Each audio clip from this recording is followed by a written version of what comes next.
Over the course of Pride Month, you're probably noticing a lot of LGBTQ ads from many mainstream companies. Right here in Times Square, these ads and products are everywhere.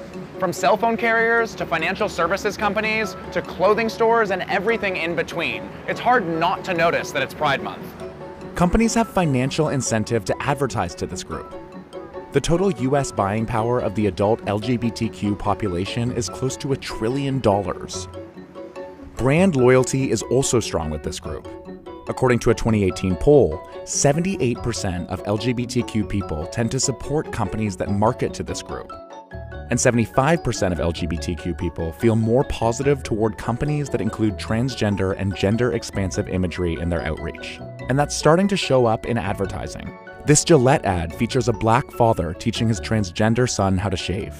I went into my transition just wanting to be happy. I'm glad I'm at the point where I'm able to shave.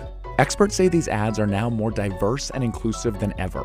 Advertisers really want to appeal to millennials and the generation following them, Generation Z, to appeal to their value system, which includes the importance of diversity and reflecting what their lives look like. But it wasn't always this way. Over the last 50 years, LGBTQ targeted ads have evolved a lot. Before the 1970s, there were very few explicit depictions of LGBTQ people in advertising. But by the 70s, marketers started realizing they were missing out on a potentially lucrative market.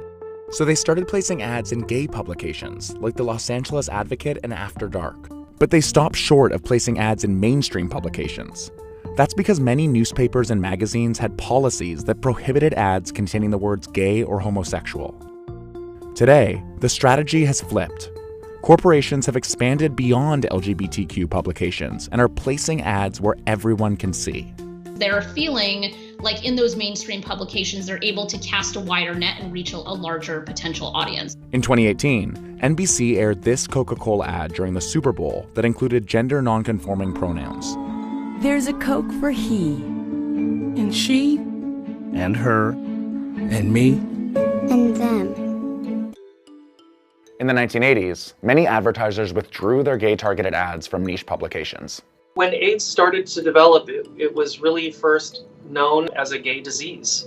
The stigma was specifically around gay sex, and that was pretty icky for advertisers. Conceptually, they wanted to stay away from that concept. Absolute Vodka was the only major liquor brand that continued advertising to gay consumers through the 80s. Absolute stayed in for decades and really made a name for itself and earned the loyalty of the gay market by showing loyalty to the gay market. Today, a range of vodka companies target LGBTQ consumers in their ads and campaigns. Stoli's limited edition bottle celebrates the 50th anniversary of the Stonewall riots. And this ad by Sky Vodka says it's the official vodka of World Pride in New York and features RuPaul's Drag Race All-Stars winner Trixie Mattel. I'm Trixie Mattel and I'm proudly American. In the 1990s, as stigma associated with HIV and AIDS slowly decreased, companies started advertising to gay people on TV and in mainstream publications. But they often did this through coded messages rather than explicit depictions of gay people. Look at this Subaru ad from 1999. At first glance, there's nothing that explicitly tries to reach LGBTQ people. But if you look closer, you see that the slogan reads that the company is, quote, entirely comfortable with its orientation, and features one vanity plate that nods to the TV show Xeno Warrior Princess, which had a huge lesbian following. Another plate says P-Townie, indicating that the driver is from the gay vacation hotspot of Provincetown, Massachusetts. These ads allowed advertisers to communicate with gay people on mainstream platforms with less risk of backlash. The coded messages were often lost on heterosexual people. In 1994, IKEA launched a commercial that featured two gay men shopping for a dining room table. I met Steve at my sister's wedding. I was really impressed with how just well-designed the IKEA furniture was. Following the commercial, IKEA's phone lines were flooded. Some praised the company, but many others demanded for the ad to be removed. And the IKEA store in Hicksville, New York was evacuated after a bomb threat. Around this time, one company produced an ad but got cold feet and never released it. Guinness withdrew this ad in 1995 that featured two men kissing. Since the 90s, experts say the risk factor in marketing to LGBTQ people has flipped.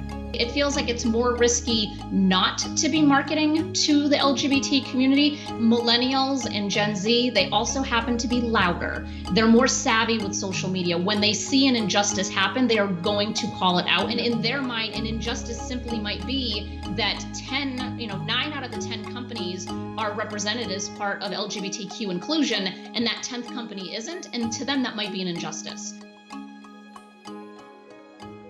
In the early 2000s, companies started explicitly targeting LGBTQ consumers. From 2006, probably all the way through 2014, it still felt very gay, white male focused. In the first half of the 2010s, portrayals of same-sex couples started showing up in catalogs and commercials as companies started to realize that the pluses might actually outweigh the possible risks. I just bought a Kindle Paperwhite. We should celebrate.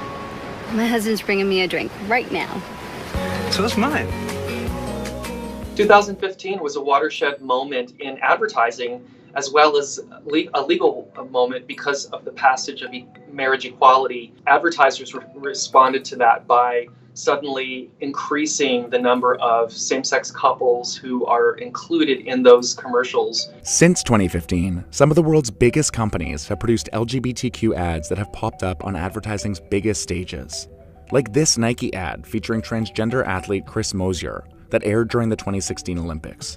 And in the last few years, companies have taken another step by expanding beyond what Grace calls packageable representations and toward portrayals that include a wider variety of LGBTQ people. This includes more depictions of transgender and non-binary people, as well as people of color. And while LGBTQ advertising has evolved over time, many are still critical of these ads. There's a large majority, I believe, of the LGBTQ community who looks at any new advertiser or brand that's coming onto the scene to say that they're marketing and supportive of LGBTQ pride, and they're scratching their heads and wondering, where were you 4 years ago? Where were you 10 years ago? Where were you 20 years ago? Where were these companies then? And I think that what we're seeing is now really that monetization and companies really trying to profit.